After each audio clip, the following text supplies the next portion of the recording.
What is going on, guys? It is Decently Good FIFA Guy here. Yes, you heard it, Decently Good FIFA Guy. Oh my gosh, he's freaking making a video again. Yes, guys, I'm making a video, and it's not only this video. Guess what? Yes, that's right. I'm sure you guessed right. I'm starting a freaking career mode, as you can see on the screen in the background. And guys, I haven't been uploading regularly for about 4 months now. 4 months since my last regular uploads. I've uploaded 2 videos in 4 months. Now, I'm sure if you were right next to me or in front of me right now, you give me a slap on the face and say, why haven't you been uploading Decently Good FIFA Guy? Well, basically, I'm lazy and I don't have time for any of this stuff because I have school as well, right? Okay, anyway, basically, I'm going to make this a regular career mode where I upload every day or every second day or sometimes every third day if I don't have time the second day. But I'm going to try and upload career mode every 1 or 2 days, so you can expect not daily but regular uploads on this channel from now on. Now that I've got that out of the way, as you may have seen in the background or by the video title, I have chosen to start a career mode with Porto, FC Porto from the Liga Portuguesa. The reason being is because it's different, okay? It's just a bit different. Most career modes you see people doing on YouTube is all these Barclays Premier League sides, N-Power Division 2 sides or stuff like that. I thought I'd be a bit different and start my managerial career on YouTube with FC Porto. As I said, I don't know why I'm choosing them, it's just random. I don't want to go with a fantastically amazing side like Bayern Munich or Real Madrid where I have funds to buy like Messi and Ronaldo. They'll just be too easy. And then again, I didn't want to go with a very poor team and have to work my way up and stuff like that. That's just a bit boring. That'll take like 5 seasons to actually get to a good team. So I thought I would go with Porto because it is one of the basically middle class teams, if there is a way to describe it like that. But yeah, it's kind of one of the teams that aren't amazing, but then again aren't too bad. And their transfer budget's around 20 million, which is good. So I will be able to pick up some pretty good players with that amount of money.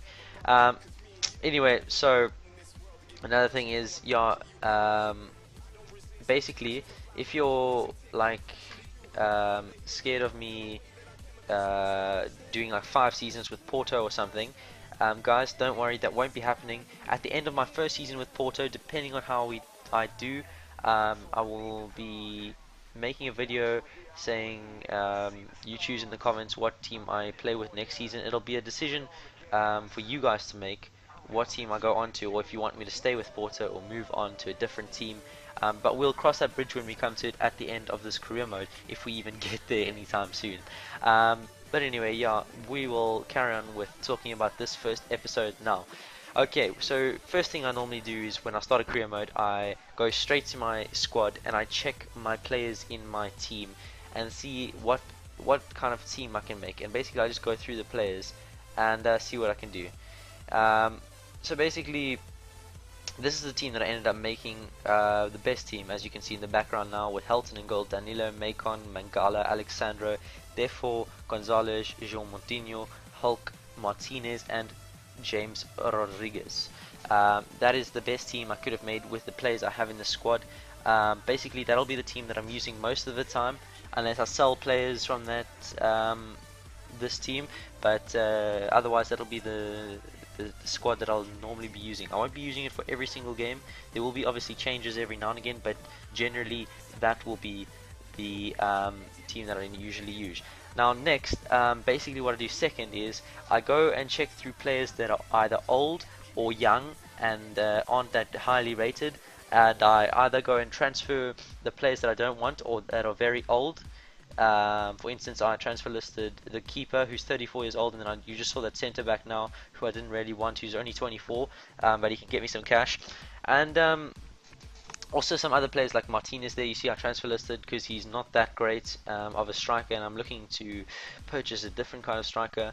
And then also I transfer listed a lot of players that are young. Not this guy for instance, but a lot of younger players I would put up for season loan, so they could not have to sit on my bench the whole season and do nothing and not improve. but instead go to another club and actually improve instead of sitting on my bench. Basically, this is what I came up with in the end. I put Martinez, Atsu, Iturbe, Cartu, and Sergio Oliveira up for season loan, and then Helton and a few other players, Otamendi, and some other few players up for transfer. Well, I transfer listed them. Sorry.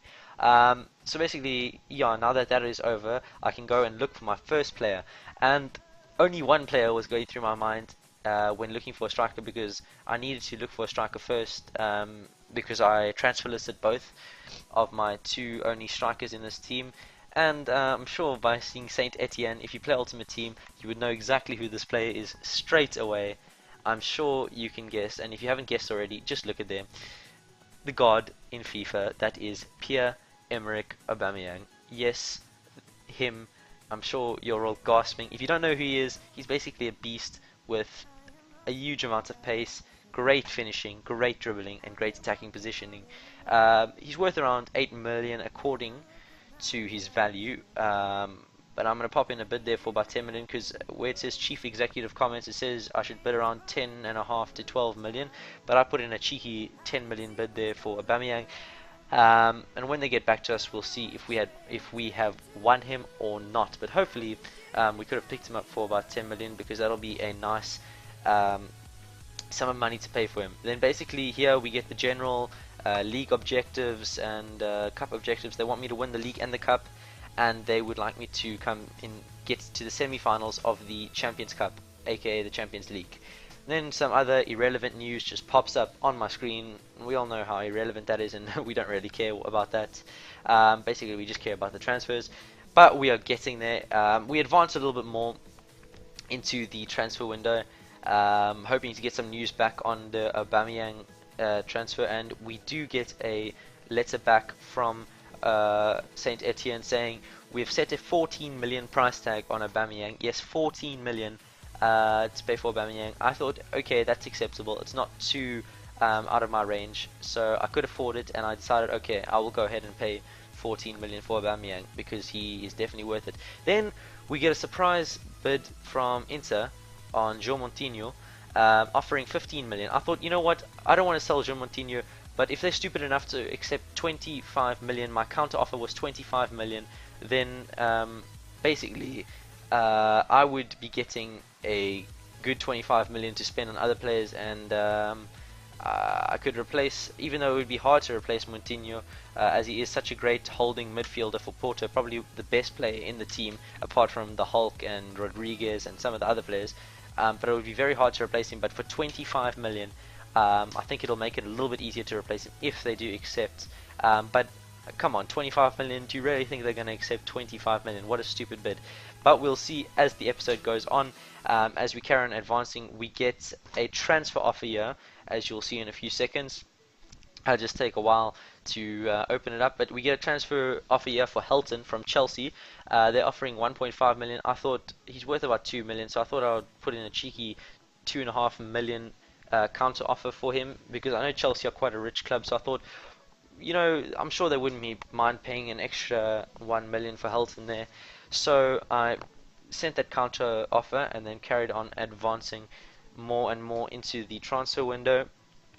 We get a note back here from Saint Etienne saying they have accepted the 14 million bid for Aubameyang. So now we just need to send him contract details.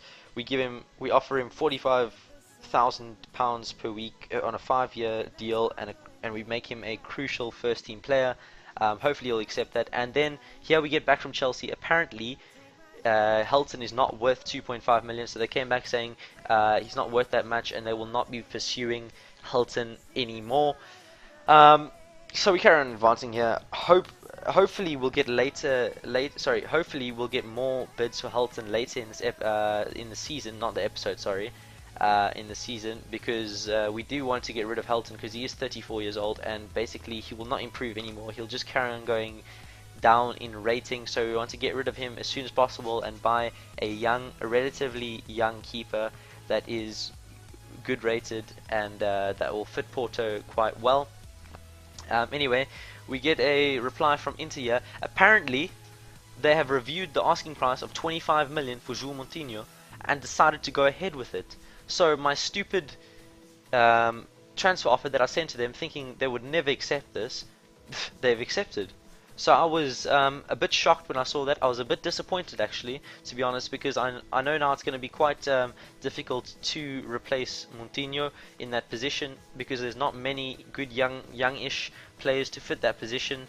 But now we'll just see if he actually accepts his contract, because he technically hasn't moved there yet. He still needs to agree with contract terms with Inter. Yeah, but anyway, guys, thank you very much for watching episode 1 of the career mode with Porto. Really hope you have enjoyed it. I put a lot of effort into making this career mode video, because normally I don't make any videos anymore, but I will try my best to keep putting these episodes out. Hopefully I will be able to get the next episode out tomorrow, and I will see how long I can keep going daily episodes for. But maybe then after a while I will start having to do every second day uploads. But anyway, guys, I'm not gonna speak anymore. Thank you very much for watching. Please please subscribe if you haven't already. Yeah, guys, that's basically all I have to say. Thanks and bye.